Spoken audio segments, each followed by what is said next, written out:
Halo teman-teman pendidik, Bapak Ibu guru dan para orang tua. Nah, ada peraturan pendidikan baru yang penting banget nih. Namanya Permendikbudristek tentang standar proses. Dengar namanya aja kayaknya udah serius banget ya. Tapi tenang, di sini kita bakal bedah bareng-bareng, isinya dengan cara yang santai dan mudah dipahami. Tujuannya cuma satu, biar kita semua siap dan paham apa sih yang baru. Jadi ada peraturan baru lagi nih. Mungkin banyak dari kita yang langsung mikir, waduh, apalagi yang berubah? Apa dampaknya buat saya di kelas atau buat anak saya di rumah? Nah, pertanyaan itu wajar banget. Dan justru itulah yang akan kita kupas tuntas. Apa sih artinya semua ini buat kita? Oke, biar gampang, pembahasan kita akan dibagi jadi 5 bagian utama. Pertama, kita cari tahu dulu kenapa sih perlu ada peraturan baru. Terus kita bedah 3 prinsip inti yang jadi pondasi utamanya. Setelah itu, kita lihat gimana penerapannya di kelas, budaya asesmen yang baru itu seperti apa, dan yang terakhir, kenapa semua ini penting banget. Yuk, kita mulai. Oke, kita masuk ke bagian pertama. Era baru pembelajaran. Pertanyaan paling mendasar dulu nih, kenapa sih kita butuh peraturan yang baru?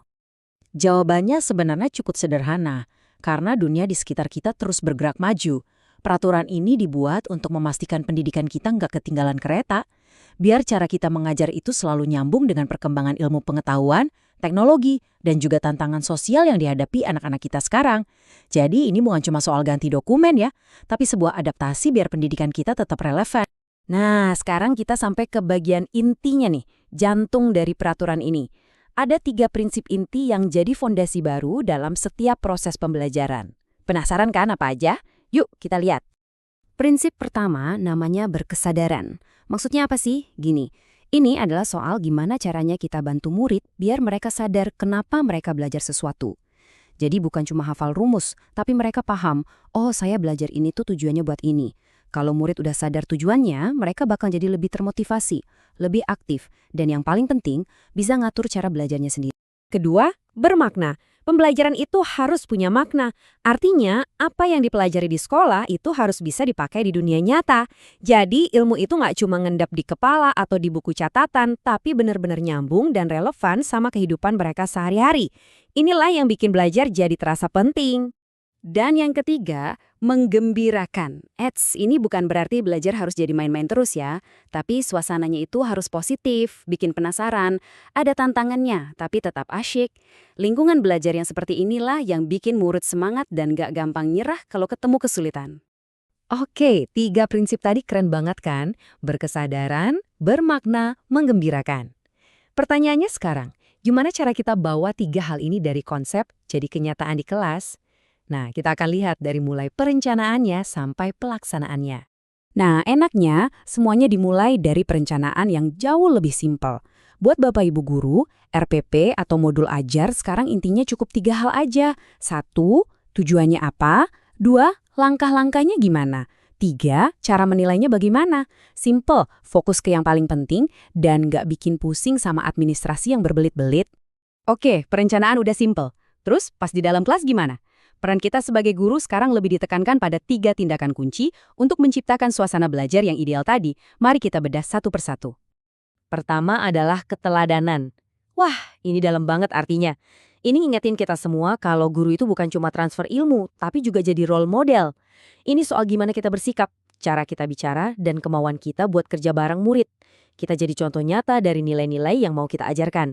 Kedua, pendampingan. Nah, di sini peran guru itu geser. Bukan lagi jadi satu-satunya sumber informasi yang maha tahu, tapi lebih kayak jadi teman seperjalanan belajar buat murid. Tugas kita itu membimbing, ngasih dukungan, dan mancing mereka biar aktif cari tahu dan membangun pengetahuannya sendiri. Dan yang ketiga, fasilitasi. Kalau ini intinya adalah ngasih panggung ke murid. Tugas kita sebagai guru adalah membuka pintu, menyediakan sumber belajar, dan ngasih mereka ruang dan kesempatan buat nemuin cara belajar yang paling pas buat mereka. Tujuannya adalah memberdayakan murid jadi pembelajar mandiri. Oke, kita lanjut ke bagian yang menurut saya pribadi paling menarik, budaya asesmen yang baru. Di sini fokusnya itu geser total loh, bukan lagi cuma soal nilai akhir atau hasil ujian murid, tapi kita juga akan melihat dan menilai proses mengajarnya itu sendiri. Salah satu gebrakan terbesarnya adalah adanya kewajiban untuk refleksi. Para guru sekarang didorong bahkan diwajibkan buat rutin ngaca, minimal sekali dalam 1 semester, untuk melihat lagi cara mengajarnya. Tujuannya simpel tapi penting banget, biar kita sebagai guru juga terus belajar dan berkembang jadi lebih baik lagi. Nah, yang bikin ini spesial adalah siapa aja yang ngasih penilaian. Ini bukan lagi dari atas ke bawah loh. Coba kita lihat. Pertama, tentu dari diri kita sendiri lewat refleksi. Kedua, ada dari rekan guru. Ini tujuannya buat saling belajar. Ketiga, dari kepala sekolah untuk kasih masukan yang membangun. Dan yang paling keren, bahkan dari murid untuk melatih mereka berpartisipasi. Ini benar-benar pendekatan 360 derajat. Oke, kita udah bahas detailnya dari A sampai Z. Sekarang, coba kita mundur sedikit dan kita lihat gambaran besarnya. Kenapa sih semua perubahan ini penting banget? Jadi, kalau kita rangkum, intinya gini. Peraturan ini tuh mengubah kita dari aturan yang kaku jadi kerangka kerja yang lebih luas. Fokus utamanya ada di 3 hal tadi. Pembelajaran yang berkesadaran, bermakna, dan menggembirakan. Peraturan ini juga benar-benar memberdayakan guru jadi teladan, pendamping, sekaligus fasilitator. Terus ada asesmen 360 derajat yang fokus pada proses mengajar, bukan cuma hasil. Dan muara dari semua ini adalah satu, mencetak murid-murid yang mandiri dan punya motivasi dari dalam diri sendiri. Semua ini pada akhirnya mengerucut ke satu pertanyaan penting buat kita semua. Pertanyaannya bukan lagi cuma apa aturannya, tapi lebih ke bagaimana caranya kita sebagai pendidik, sebagai orang tua, sebagai komunitas bisa bareng-bareng mewujudkan pembelajaran yang bermakna ini di ruang-ruang kelas kita masing-masing.